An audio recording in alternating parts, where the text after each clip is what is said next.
Hello guys, welcome back to my new video. आज का video में हम लोग क्लास 9 के एमसीक्यू को देखने वाले हैं। सोशल साइंस का फ्रांसीसी क्रांति 2026 के बोर्ड एग्जाम के लिए काफ़ी हेल्पफुल रहने वाला है। पहला क्वेश्चन, बास्तिल के बारे में निम्न में कौन सा कथन सत्य है? फ्रांस में किले की जेल थी। आमतौर पर लोग बास्तिल से घृणा करते थे। यह सम्राट की निरंकुश शक्ति का प्रतीक था। उपयुक्त में सभी। तो इसका सही आंसर हो जाएगा डी नंबर, उपयुक्त में सभी। नेक्स्ट, फ्रांसीसी क्रांति कब शुरू हुई? फ्रांसीसी क्रांति कब शुरू हुई? तो 1789 ईस्वी को फ्रांसीसी क्रांति शुरू हुई। क्रांति 1789 में साच फ्रांस पर कितना विदेशी ऋण था? कितना विदेशी ऋण था? 10 अरब लीरवे, 12 अरब लीरवे या फिर 2 अरब लीरवे। तो इसका सही आंसर हो जाएगा 12 अरब लीरवे। नेक्स्ट क्वेश्चन, लुई 16वां किस राजवंश से संबंधित था? लुई 16वां किस राजवंश से संबंध था? तो बूर्बो राजवंश से संबंध था लुई 16वां। राष्ट्रसभा में बुलाने का उद्देश्य क्या था? राष्ट्रसभा में बुलाने का उद्देश्य कर लगाना था, सभी किसानों के ऊपर, मतलब ज़्यादा और कर लगा सके। फ्रांसीसी क्रांति के समय फ्रांस पर किसका शासन था? फ्रांसीसी क्रांति के समय फ्रांस पर लुई 16वां का शासन था। नेक्स्ट, राज्य में झगड़े के पश्चात राज्यसभा किस स्थान पर एकत्रित हुआ? राज्य में झगड़े के कारण राज्यसभा किस स्थान पर एकत्रित हुआ? तो टेनिस कोर्ट पे। लुई 16वां फ्रांस की राजगद्दी पर कब आसीन हुआ? लुई 16वां फ्रांस की राजगद्दी पर कब आसीन हुआ? तो 1774 ईस्वी को। स्टेट से क्या अभिप्राय था? स्टेट से क्या अभिप्राय था? फ्रांस का सामाजिक वर्ग का विभाजन। 10 नंबर, फ्रांस में मानव एवं नागरिक अधिकारों की घोषणा की। फ्रांस में मानव एवं नागरिक अधिकारों की घोषणा की राष्ट्रीय महासभा ने। निम्नलिखित में से कौन 18वीं सदी में फ्रांस समाज से वर्ग नहीं थे? तो क्या हो जाएगा? सम्राट 18वीं सदी में फ्रांस समाज के वर्ग नहीं थे।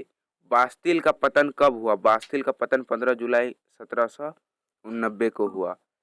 द्वितीय स्टेट में कौन शामिल थे? द्वितीय स्टेट में कौन शामिल थे? कुलीन वर्ग।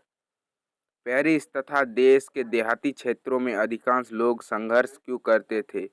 पेरिस तथा क्योंकि वे लोग पाव रोटी की महंगी कीमतों का विरोध कर रहे थे। बास्तिल का किला किस बात का प्रतीक था? बास्तिल का किला किस बात का प्रतीक था? निरंकुश शक्तियों का। तृतीय स्टेट में किनमें से कौन सा शामिल नहीं था? तृतीय स्टेट में इनमें से कौन सा वर्ग शामिल नहीं था? तो कुलीन वर्ग तृतीय स्टेट में शामिल नहीं था, ये द्वितीय स्टेट में शामिल था। फ्रांसीसी क्रांति का आरंभ किस ऐतिहासिक घटना से माना जाता है? तो बास्तिल का पतन। फ्रांसीसी क्रांति का ऐतिहासिक घटना हो जाएगा बास्तिल का पतन। 18वीं सदी में फ्रांस में किसानों से कौन से कार्य नहीं करवाए जाते थे? कौन से कार्य नहीं किए? स्कूली शिक्षण के रूप में सेवा करना। राष्ट्रसभा ने संविधान तैयार किया। राष्ट्रसभा ने संविधान तैयार किया 1791 ईस्वी को। पादरी किस स्टेट के अंतर्गत आते थे? पादरी किस स्टेट के अंतर्गत आते थे? पादरी प्रथम स्टेट के अंतर्गत और आते थे और उसको कोई भी कर नहीं देना पड़ता था। फ्रांस के किन स्टेटों को करों से छूट प्राप्त थी? फ्रांस के किन स्टेटों को करों से छूट प्राप्त थी? तो प्रथम व द्वितीय स्टेटों को करों से छूट प्राप्त थी। सिर्फ तृतीय स्टेट से लिया जाता था। 10 अगस्त 1792 से लेकर 20 सितंबर 1792 तक फ्रांस का शासन किसने किया? तो इसका आंसर हो जाएगा पेरिस क्यूमून। पेरिस क्यूमून। फ्रांसीसी समाज में कितने प्रतिशत जनसंख्या किसानों की थी?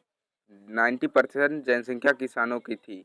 18वीं सदी में फ्रांस में कितने से निम्न में से कौन फ्रांसीसी 18वीं सदी में फ्रांस में किसानों से निम्न में से कौन से प्रत्यक्ष कर वसूले जाते थे? निम्न में से कौन सा प्रत्यक्ष कर वसूले जाते थे किसानों में? तो टाइल वसूले जाते थे। सितंबर सम्मेलन लुई 16वां के लिए क्या दंड था? तो लुई 16वां के लिए अंतिम में मृत्यु दंड था। इनमें से किसके राज्य को दिए जाने वाला कर देने से छूट था? इनमें से किसी राज्य को दिए जाने वाला कर से छूट था? तो पादरी को पूरा छूट था, मतलब कर देने के लिए। वीडियो अच्छा लगा तो वीडियो को लाइक करें। मिलते हैं नेक्स्ट वीडियो में।